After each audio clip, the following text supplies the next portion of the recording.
देखिए, अभी हम सभी ने AIB 19 का एग्ज़ाम दिया है और उससे संबंधित कुछ रिज़ल्ट का अपडेट मैं आपको करने वाली हूँ, तो मेरे साथ लास्ट तक बने रहिए। एक चीज़ और जो बहुत इम्पॉर्टेंट है वो मैं आपके साथ डिस्कस करूँगी कि किसका एग्ज़ाम कैंसिल हो सकता है। तो इसीलिए ये चीज़ को सुनना बहुत ज़्यादा इम्पोर्टेंट है। अगर आपके पास कोई प्रोविजन हो कि आप उसके लिए कुछ एफर्ट लगा सकें, कोई मेल कर सकें, तो आप वो इमीडिएट बेसिस पे उस चीज़ को कर सकेंगे। तो रिजल्ट अपडेट मैं आपको करने वाली हूँ और किसका एग्जाम कैंसिल हो सकता है उसके बारे में बात करने वाली हूँ। देखिए, सबसे पहले था हमारे पास सेंटर कोड। जिस बच्चे ने ये सेंटर कोड नहीं भरा है उसके लिए कहीं ना कहीं प्रॉब्लम आ सकती है। ठीक है ना? आपको अपना सेंटर कोड ध्यान से भरना ही चाहिए था, जो आपके एडमिट कार्ड के ऊपर मेंशन किया गया था। तो वो बहुत ध्यान से आपको भरना चाहिए था। दूसरा था आपका जो इम्पोर्टेंट चीज़ थी, वो थी आपकी रोल नंबर। देखिए, अगर आपने रोल नंबर को अच्छे से नहीं भरा है और आपने वहाँ पे कुछ कटिंग कर दी है, ठीक है ना? मतलब भरना था 2, वहाँ पे भर दिया 3 और 3 को फिर बाद में कट करने के बाद आपने उसे दोबारा से 2 किया है, तो ये भी आपके लिए एक प्रॉब्लम का इश्यू बन सकता है। इस बार का पेपर आप लोगों ने देखा ही होगा कि इलस्ट्रेशन बेस्ड पेपर ज़्यादा आ गया और दूसरा इनकम टैक्स से भी काफ़ी सारे क्वेश्चंस आ गए। मुझे एक बात नहीं समझ आती कि जो एआईबी का सिलेबस है उसके अंदर जब इनकम टैक्स उन्होंने मेंशन किया नहीं है, उसके बाद वो इनकम टैक्स से इतने सारे क्वेश्चंस कैसे पूछते हैं मुझे नहीं पता। और इतना बड़ा इनकम टैक्स का जो बेयर एक्ट है वो इजीली मिलता भी नहीं है, बहुत एक्सपेंसिव भी है और उसको पढ़ना भी बहुत डिफिकल्ट है पूरे के पूरे बेयर एक्ट को। अब कौन सी जगह से इतने बड़े बेयर एक्ट से कहाँ से क्या क्वेश्चन आ रहा है उस चीज को फाइंड आउट करना भी डिफिकल्ट हो जाता है। पर उसको अगर हम छोड़ देते हैं तो भी हमारे लिए बड़ा मुश्किल है, क्योंकि देखो आपने देखा ही होगा कि AIBE का जो एग्जाम पैटर्न है वो डे बाय डे वो डिफिकल्ट ही आता जा रहा है। लास्ट AIB 18 भी डिफिकल्ट था। AIB बहुत सारे बच्चे 51% के अप्रोक्सीमेट बच्चे जो थे वो फेल हुए थे। 51% के अप्रोक्सीमेट की मेरे को इन्फॉर्मेशन है, इतने बच्चे के अप्रोक्सीमेट बच्चे फेल हुए हैं। इस बार देखते हैं क्या होते हैं, क्योंकि देखो इलस्ट्रेशन बेस्ड ज्यादा आ गया। मतलब ये था कि आपको इलस्ट्रेशंस को अच्छे से पढ़ना था। अब आप ये देखिए कि आईपीसी हो गया, एविडेंस हो गया, सीआरपीसी हो गया, इसमें से इन्होंने ज्यादा क्वेश्चंस पूछे ही नहीं। उन्होंने ज्यादा जो 3 नए लॉज थे उसमें से ज्यादा क्वेश्चंस पूछ लिए।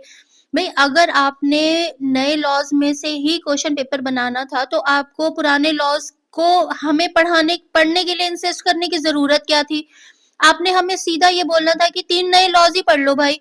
वही अपडेटेड वर्जन ही तो आई, उसमें कोई अब उसमें चेंजेस ही है, वो अपडेटेड वर्जन ही था जो पुराने लॉज का था। पर इन्होंने यहाँ पे हमें 2-2 पेयर एक्ट पढ़ने के लिए कहे। तो आप इस चीज से समझ सकते हैं कि जो AIB का एग्जाम है वो कंपैरेटिवली डिफिकल्ट ही आ रहा है बहुत सारे उन बच्चों के लिए जो बेयर एक्ट्स को स्टडी नहीं करेंगे। जो बेयरएक्स को स्टडी नहीं करेंगे, उनके इलस्ट्रेशंस को अच्छे से नहीं पढ़ेंगे, उन सभी के लिए देखो जो पेपर है वो डिफिकल्ट ही बनता जा रहा है। इसीलिए कोशिश ये करो भाई कि जो भी पेपर अगर आप देने जा रहे हो, AIB का एग्जाम जब भी देने जा रहे हो, तो एग्जाम सेंटर में जब पहुंच जाते हो तो अटेंटिव हो जाओ, वहां पे अटेंटिव होके काम करो। ये नहीं कि ठीक है भाई वहां पहुंच गए तो अपने आप हो जाएगा सब कुछ। ना तो मैंने सेंटर कोड अच्छे से भरा, ना मैंने रोल नंबर अच्छे से भरा, ना मैंने बुकलेट नंबर भरी, ना मैंने बुकलेट नंबर भरी अच्छे से। ठीक है, ना मैंने सेट भरा कि मेरा सेट कौन सा था, ना मैंने सिग्नेचर्स किए अच्छे से। ठीक है जी, मैंने कोई भी काम अच्छे से किया ही नहीं। क्यों? मैं अटेंटिव तो हुई नहीं। मुझे ऐसा लगता है कि जैसे ये जो BCI है वो सारा काम हमारा खुद ही कर देगी ना। और मैंने सबसे बड़ी गलती और क्या की, जो भी इस चीज को मैंने सर्कल करना था, फॉर एग्जाम्पल 32 क्वेश्चन था, उसका A B C D 4 part से A को कर दिया। बाद में लगा रहे यार हो सकता है C हो इसका, इसको कर दिया काटा और यहाँ पे कर दिया उसको सर्कल। अब भाई मशीन है वो, इंसान नहीं है जो आपकी इस चीज को समझ लेगा कि ठीक है इसको तो क्रॉस कर रखा और इसको यहाँ पे इन्होंने सी को इन्होंने मार्क कर रखा, उसने इमीडिएटली इस पूरे क्वेश्चन को ही गलत कर देना है।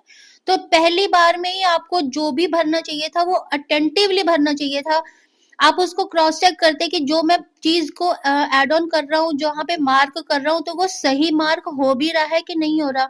सिग्नेचर्स नहीं प्रॉपरली किए होंगे। अगर आपने देखिए बुकलेट नंबर, मैंने सुना था कि बुकलेट नंबर जो है वो थोड़ा-सा डिफरेंट हो सकता है। उसके लिए अगर कोई इश्यू आएगा, जैसे आपने अपने नंबर मिलाए होंगे, जो बहुत सारी यूट्यूब के ऊपर वीडियोज़ हैं कि भई आप अपने क्रॉस चेक कर लो, हम पेपर को सॉल्व करके दिखा रहे हैं। तो अप्रॉक्सिमेट आपको आइडिया हो ही गया होगा कि मेरे कितने नंबर आ रहे हैं। तो अगर आप पास हो रहे हैं, आपको लगता है कि भई मैं पास होने के चांसेस हैं, तो अगर बुकलेट नंबर चेंज है, आपका आंसर शीट नंबर और जो बुकलेट नंबर अगर चेंज है, तो उसके लिए आप मेल कर सकते हो बीसीआई को, बट वेट करो अभी, इमीडिएटली उसके लिए मत प्रोसीड कर देना। उसके लिए वेट करो, देखो उसके लिए कुछ आपके पास क्या रिजल्ट आता है, आपको इसके लिए कोई इफेक्ट होता भी है कि नहीं होता। क्योंकि मैंने ऐसा सुना था कि लास्ट टाइम भी कुछ ऐसे बच्चों को इश्यू आए थे, पर वहाँ पे उनको प्रॉब्लम रिजल्ट में नहीं आई थी। तो काइंडली आप इस वजह से बिल्कुल भी परेशान मत होइए कि जो आपकी आंसर शीट नंबर है, आंसर शीट नंबर और आपकी बुकलेट नंबर वो बिल्कुल अलग-अलग है। तो इसके लिए परेशान मत होइए, अभी फॉर द टाइम बीइंग अपने आप को रिलैक्स करिए, वेट करिए, रिजल्ट का वेट करिए। अगर कोई इश्यू आता है, चाहे वहाँ पे पर्सनली विजिट करना पड़े, बीसीआई में आप जाके, बार काउंसिल ऑफ इंडिया में अगर आपको पर्सनली विजिट करना पड़े ना, तो चले जाना। देखो मैंने आपको पहले भी बोला कि जो लेवल है वो डिफिकल्टी आता जा रहा है, और अगर आप ये सोच रहे हैं कि ठीक है भाई क्या फ़र्क पड़ता है, अगर एआईबी 19 नहीं निकला तो कोई बात नहीं, एआईबी 20 निकाल लेंगे। अरे भाई 20 निकालने का मतलब जानते हैं? पहले तो आपका 1 साल पूरा का पूरा 1 साल आप वेट कर रहे हो। पहले 1 साल में 2 पेपर होते थे, अब 1 साल में 1 ही पेपर हो रहा है। सबसे बड़ी बात तो ये है। दूसरी दूसरी बात क्या है, आपके जो जितने भी दोस्त हैं, फ्रेंड्स हैं, सबके साथ आप थोड़ा-सा अपने आप को डिमोरलाइज़ फ़ील करेंगे। अरे भाई मेरा तो हो गया, मेरा तो हो गया, मेरा तो हो गया। आप सोचते हो यार क्या मेरा क्यों नहीं हुआ यार? एक छोटी-सी गलती ने मेरे को कितना ज़्यादा परेशान कर दिया, और यू नेवर नो कि 20 का जो पेपर आए, वो किस लेवल का है। और तीसरी सबसे इम्पोर्टेंट बात, आप अगर 2 साल का आपका 3rd अटेम्प्ट था या 4th अटेम्प्ट था, फिर आप सोचो कितनी बड़ी आपके लिए ब्लंडर हो सकता है ये, कि यार ये चौथी बार भी मैंने गलती कर दी।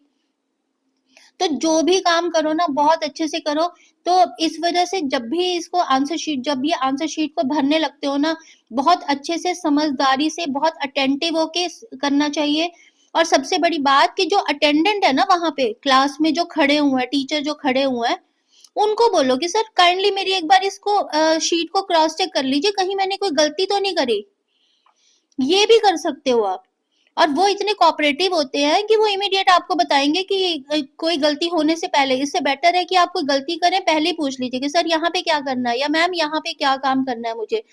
गलती होने से बेटर है कि उसको इमीडिएटली करेक्ट कर लिया जाए, या गलती होने से पहले ही आप क्रॉस चेक कर लें, या अटेंडेंट से बात कर लें, या टीचर से बात कर लें कि काइंडली इसमें मुझे प्लीज़ रेक्टिफाई करें कि इसमें मुझे क्या करना था, क्या करना है मुझे।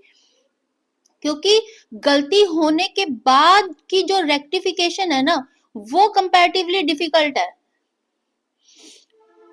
ठीक है ना? उसके बाद जो गलती होने के बाद जो उसको ठीक करना है वो कंपैरेटिवली डिफिकल्ट है, पर गलती होने से पहले ही अगर उसको ठीक कर लिया जाए तो वो कंपैरेटिवली आसान है। तो हमेशा कोशिश करो, ये अपने नियर एंड डियर वन्स हैं उन सबको बताओ कि आपको जब भी आंसर शीट भरनी है बहुत अटेंटिव होके भरनी है। तो यही एक रीज़न था जो मुझे ऐसा लगा कि मुझे आपको बताना चाहिए कि किसका पेपर कैंसल हो सकता है, किसका नहीं हो सकता। आप मेरे साथ जुड़े रहिए, क्योंकि देखिए मैं अपने एक नेक्स्ट वीडियो जो आपके लिए बना के लेके आने वाली हूँ वो यही है कि मेरे अंदाज़े से इस बार 42-43 वाले जो बच्चे हैं ना जर्नल में, जिनको 45% के आस-पास चाहिए, 42-43 वाले भी शायद पास हो जाएँगे। इसके लिए मैं नेक्स्ट वीडियो आपके लिए लेके आऊँगी कल, तो काइंडली मेरे साथ इन टच रहिए। तो जो बच्चे भी इस बार थोड़े से भी मायूस हो रहे हैं कि भाई मेरे 2 नंबर से मैं कहीं रह ना जाऊँ, 2 मार्क्स से मैं रह ना जाऊँ, या 3 नंबरों से मैं रह ना जाऊँ, तो उनके लिए एक थोड़ी-सी इन्फॉर्मेशन हो सकती है। आप अपने आप को थोड़ा रिलैक्स कर सकते हैं। काइंडली मेरे नेक्स्ट वीडियो के लिए वेट करिए। मैं नेक्स्ट वीडियो इसी टॉपिक के ऊपर लेके आने वाली हूँ कि 42 या 43 नंबर वाला भी इस बार हो सकता है कि पास हो जाए। ठीक है? थैंक यू, मेरे साथ जुड़े रहने के लिए आपका बहुत-बहुत शुक्रिया। अगर आपको किसी भी तरह की कोई क्वेरी है, तो आप मेरे साथ जुड़ सकते हैं, मुझे मैसेजेस कर सकते हैं। एक बात का ध्यान रखिए कि जैसे मैंने आपको पहले बोला कि जो एआईबी का पैटर्न है ना, वो अब थोड़ा सा कंपैरेटिवली डिफिकल्ट आ रहा है, ठीक है, उसका जो लेवल है ना वो डिफिकल्ट आ रहा है। पैटर्न भी, चलो पैटर्न इन द सेंस कि जो ठीक है उसका लेवल जो है, मेन मतलब लेवल का था कि लेवल थोड़ा सा कंपैरेटिवली डिफिकल्ट आ रहा है। तो आपको अगर ये सोचते हो ना कि भाई ठीक है लास्ट के 2 महीने या लास्ट के 10 दिन बहुत सारी वीडियोस आपको मिलेंगी, अरे भैया बस बिना पढ़े पास होने के तरीके समझो, बस 10 दिन में तैयारी करो और उसके बाद पास हो जाओ, 10 days एंड AIB क्लियर। अगर ये वाली वीडियोस के ऊपर अगर आप स्विच कर रहे हो ना, तो आप मान के चलो अपने लिए प्रॉब्लम खड़ी कर रहे हो। 10 दिन में अब AIB क्लियर करना कंपैरेटिवली मुश्किल होगा। हाँ, ये जरूर हो सकता है कि आपको कुछ ना कुछ टिप्स, कुछ ट्रिक्स आपको दिए जाए वीडियोस में। आपको कुछ जो बहुत अच्छे एडवोकेट्स हैं जो आपको टिप्स एंड ट्रिक्स देते हैं उनको सुनना जरूरी होता है, क्योंकि बहुत सारे टिप्स एंड ट्रिक्स कब क्लिक कर जाए कुछ नहीं पता लगता। लेकिन साइमल्टेनियसली पढ़ाई करना भी बहुत जरूरी होगा from the day one. From the day one अगर आपको 1 साल का समय मिल रहा था तो आप अब यू फील योरसेल्फ लकी कि ठीक है, हम खुद शुक्र है भगवान का कि हम लकी हैं कि हमें कम से कम हमें 1 साल का समय मिल गया, क्योंकि बेयर एक्ट तो देखो कितने हैं। और ये भी मान के चलना कि एक बेयर एक्ट में को अगर आप एक बार पढ़ लो ना, तो दोबारा जब पढ़ने लगोगे ना लगेगा अरे यार ये क्या, ये सारी चीजें तो बीच में से रह गई थी, ये चीजें मैंने कब पढ़ी, अच्छा ये भी था, अच्छा इसका मतलब ये भी था, इसका मतलब ये भी था। 2 बार भी पढ़ लोगे ना, तीसरी बार फिर सोचोगे यार चल एक बार और पढ़ के देखता हूँ कुछ, अब तो मेरे को श्योरली अच्छे से अच्छे सारा समझ आ गया होगा। पर हम डेड श्योर, मैं आपको फिर बता रही हूँ, थर्ड टाइम फिर पढ़ोगे पर ओ माय गुडनेस ये चीज भी रह गई बीच में, ये कहाँ से रह गई यार, ये क्यों नहीं मुझे समझ में आई थी, ये मैंने पहले क्यों नहीं पढ़ी यार, अच्छा इसका मतलब ये था। आप इसका मतलब ये समझो कि बेयर एक्ट एक ऐसी चीज है जिसको अगर आप 10 बार भी पढ़ लोगे ना, तो कुछ ना कुछ नया समझ में आता चला जाएगा, नया समझ में आता चला जाएगा। तो 1 साल का जो समय होता है वो ऑलमोस्ट आपके लिए कम ही पड़ेगा AIBE के लेवल के हिसाब से, जो अब लेवल आ रहे हैं। तो डे 1 से इसकी तैयारी करो। तो मेरे साथ लास्ट तक बने रहे, इसके लिए आपका बहुत बहुत शुक्रिया।